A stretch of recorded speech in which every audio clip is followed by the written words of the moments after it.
Gervonta Davis strongly believes that Shakur Stevenson's promoters are pushing hard for a fight between them because they see Stevenson as an unexciting fighter and want to make as much money off him as possible before his career loses momentum.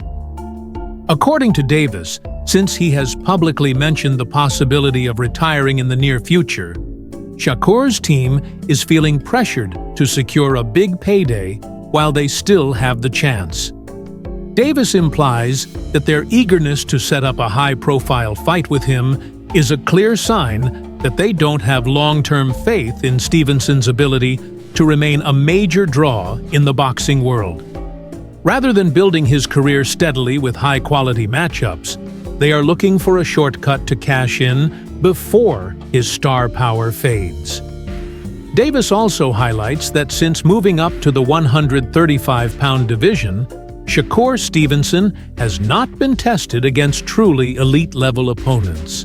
Instead of facing dangerous fighters who could truly challenge him, Stevenson has been carefully matched against lower-tier opponents who pose minimal risk.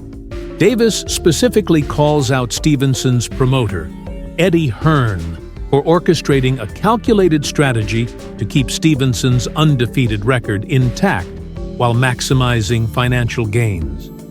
Davis believes this is not a coincidence, but a deliberate move to protect Stevenson and avoid any fights that could expose his weaknesses. He compares this situation to what happened with Edgar Berlanga, where Hearn quickly positioned him for a fight with Canelo Alvarez after padding his record with weak opponents. Davis sees the same thing happening with Stevenson, first fighting less threatening opponents like Josh Padley and William Zepeda, then trying to secure a fight with Davis before Stevenson's flaws become too obvious. Davis argues that if Stevenson's team truly believed in his skills and potential, they would have already matched him against top-tier opponents in the division. Fighters like Andy Cruz and Raymond Muratalla, who are considered real threats, would have been ideal challenges for Stevenson. However, instead of taking those fights, Hearn and Stevenson's team are choosing the safest route possible, feeding him less dangerous opponents to maintain his undefeated record. Davis also finds it highly suspicious that after Stevenson's last fight against Padley, his opponent looked almost untouched, as if he hadn't even been in a serious fight. For Davis, this is clear evidence that Stevenson's fights are not competitive at the highest level. He believes these easy matchups don't hold much value when compared to fighters who have proven themselves against the toughest competition. Davis further criticizes Stevenson's appeal as a fighter, arguing that even his own promoters seem tired of him because his fighting style lacks excitement.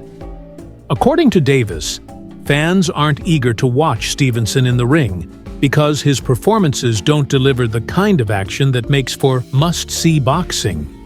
He believes this is the primary reason his team is so desperate to secure a fight with him.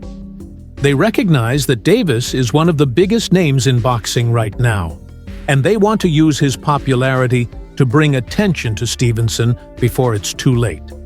Davis sees this as a sign of desperation from Stevenson's promoters, who are looking to profit from his career before fans lose interest.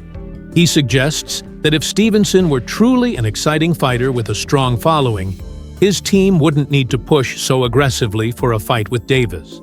They would have other lucrative options available. Ultimately, Davis believes that Stevenson's success at lightweight has been artificially maintained through careful matchmaking and strategic promotion. He argues that Stevenson lacks knockout power, isn't physically imposing, and has only remained undefeated because his team has handpicked opponents who wouldn't seriously challenge him. Davis is confident that once Stevenson is finally put in the ring with a truly elite fighter, his weaknesses will be exposed for everyone to see. Davis sees himself as that fighter, the one who will finally put Stevenson to the test and reveal whether he truly belongs among boxing's best. Davis also points out that boxing fans are not blind to what's happening with Stevenson's career. Many people have noticed that his fights lack the excitement and intensity that make a fighter a superstar. Instead of delivering thrilling performances, Stevenson's fights often leave fans unimpressed, leading to low viewership numbers and a lack of buzz around his name. Davis argues that this is why his promoters are trying so hard to get him into a high-profile fight now. They know that Stevenson isn't gaining fans at the rate they had hoped, and they want to capitalize on his undefeated record while it still holds some value. If he continues to fight uninteresting matches, another major issue Davis raises is Stevenson's lack of knockout power, which makes his fights less entertaining for fans. Unlike fighters who bring explosive action to the ring, Stevenson tends to win fights through technical precision rather than aggressive offense. While this strategy has worked in keeping his record clean, it hasn't done much to make him a fan favorite. Davis believes that boxing is not just about winning. It's about putting on a show that excites people and makes them want to see more. He claims that Stevenson simply doesn't have that ability, which is why his promoters are pushing hard for a fight with him. They know that Davis, as a more exciting and marketable fighter, can bring attention to Stevenson that he wouldn't be able to get on his own. Davis also takes issue with how Stevenson's management team has handled his career choices. He suggests that if Stevenson was truly a top-level fighter, he would be demanding to fight the best names in the division rather than allowing his team to protect him. Fighters like Devin Haney, Gervonta Davis himself, and Vasily Lomachenko would be the real tests for Stevenson. But instead, he is being matched against opponents who don't pose a real threat. Davis sees this as proof that Stevenson and his team know he isn't ready for the toughest challenges, which is why they are playing it safe. He believes that true champions don't take the easy road.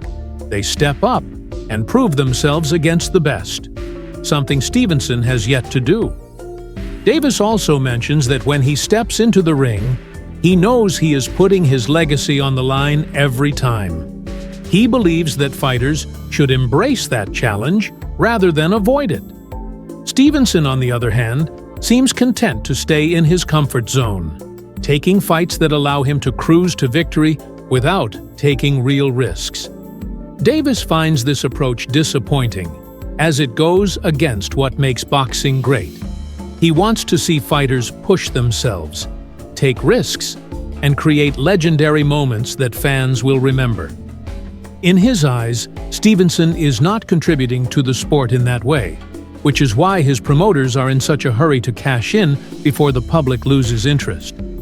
In the end, Davis makes it clear that he has little respect for the way Stevenson's career is being managed.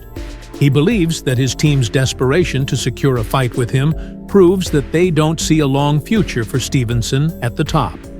Davis knows his name carries weight in the boxing world, and he isn't interested in being used as a stepping stone for someone who hasn't earned it.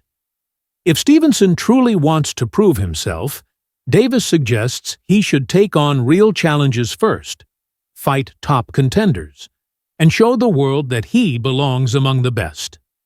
Until then, Davis sees Stevenson as nothing more than an overprotected fighter whose promoters are trying to cash out before his weaknesses are exposed.